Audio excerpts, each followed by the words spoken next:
the point has really been made today about the involvement of you folks in any state standards. If that were to happen, a model core curriculum, you ought to be intimately involved in that, not folks that are just in the Department of Ed, 5 years disconnected from education, because if you're disconnected for a year, you're disconnected.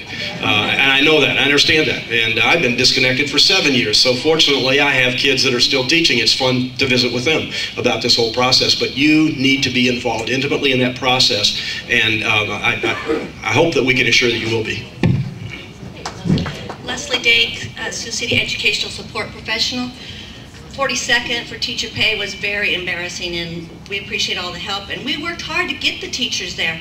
So is there any support and commitment to help the ESPs get a living wage?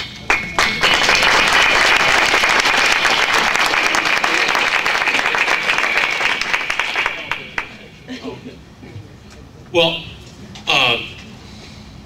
to first of all talk about it, I'll just tell you this. Last year, if you noticed, education wasn't the only area we focused on. One of the other areas we focused on was the whole issue of workers in general. That's the reason we raised the minimum wage. It's the first time it had been raised in like 9.5 years.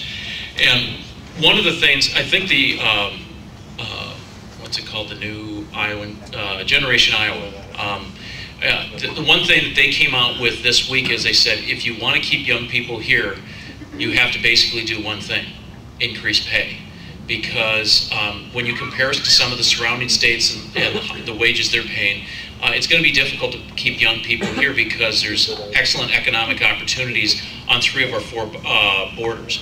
And so we have to continue not just to address, minimum wage is a portion of that, but the other part we have to do is we need to continue to address it. Part of the reason I think we're addressing, and one of the things that's came up with the school boards and with the administrators, is the whole issue of allowable growth. But the other part that we're concerned about is even when you do that, it doesn't necessarily, because of collective bargaining, you're not necessarily guaranteed that it's still going to go into the people that are doing the day-to-day work with the students. So we are going to continue to focus on education, see what we can do to raise the wages. But quite frankly, this has to become a universal thought in this state of how we reward workers, how we pay them for their hard work, how we're going to address the 250,000 worker shortage we're going to have in the next 5 to 10 years. And the only way we're going to fill those without all those jobs leaving the state is by making sure that we have the economic incentives for and the quality of life for people to stay. In the Iowa Senate, we went 3 weeks late that session. 3 weeks late. Do you know why we went 3 weeks late? Because I wasn't going to leave until we did something for community colleges. I wasn't going to leave. Because, folks, those places are giving more kids opportunity, not just kids. It's not just kids. They're giving kids opportunities. They're giving 30-year-old mothers that are on welfare the opportunity to switch from being a nurse's aide, making minimum wage at a nursing home, to get a nursing degree. They're getting 50-year-old guys who have lost their job at a factory, maybe at Maytag, that's closed down, and now he's got to find a new career in his life. They are giving people a ticket to a better life across the state. And in 2005, I made the session go 3 weeks late. 3 weeks late, 3 weeks beyond our per diem. 3 weeks late because I wasn't going to go home with nothing for community colleges. And community colleges, by formula, that year were supposed to get $7.8 million. They got $9.8 million because $7.8 million wasn't enough. So in 2006, they were supposed to get 8 million or 8.5 million. They got 10 million, and they got a bunch last year. They got 12.25. And listen, like I say, we got to have a strategy that's we've been outperforming the formula slightly, the formula for the last 3 years. But the formula is flawed because it doesn't take into account the number of students. So we're going to keep working until we get that done. So I'm proud of my record and our record. I remember the day when the Republicans said no to us in the governor's office. Said no, they're not going to go from 7.8 million to 9.8 million in 2005. And I remember standing up, putting my coat on, my suit coat on, and saying, I'm going for a walk. And I walked out of the governor's office, left the rest of the leaders there, walked right out of the building, and walked around the Capitol building twice. And I said to myself, okay, we'll finish the rest of this budget, but we're not going home without that $2 million. And we didn't.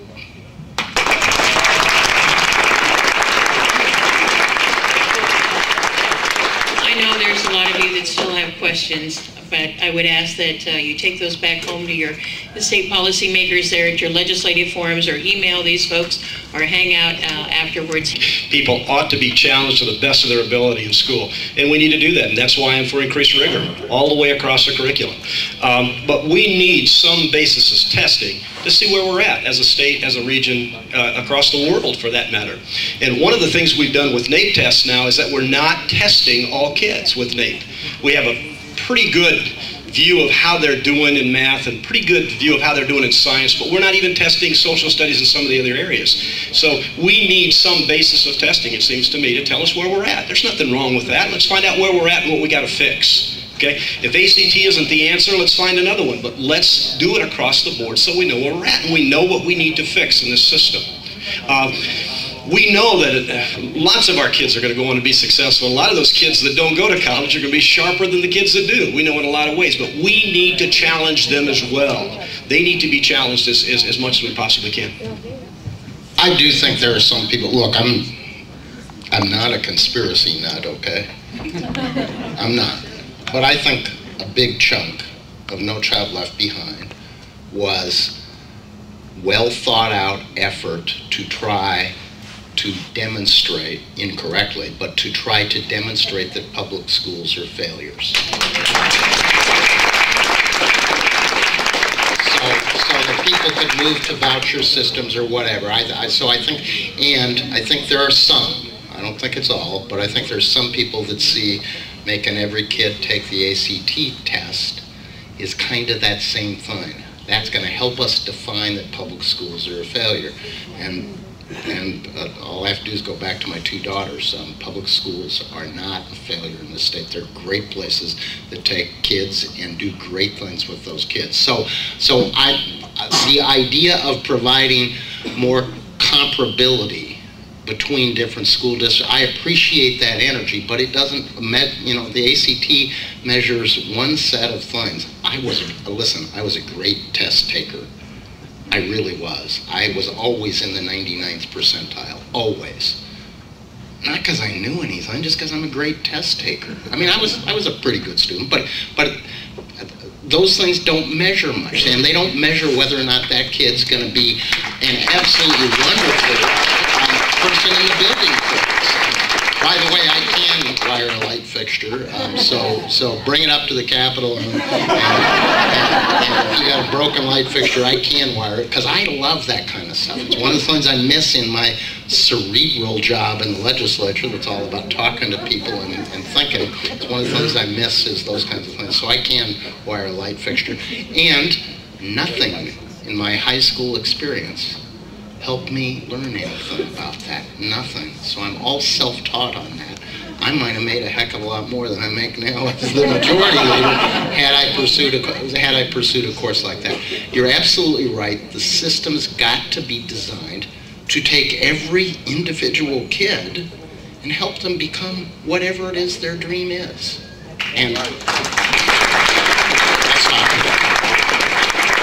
let me just try to step in this one more time. May I just try to step in this up to my knees one more time?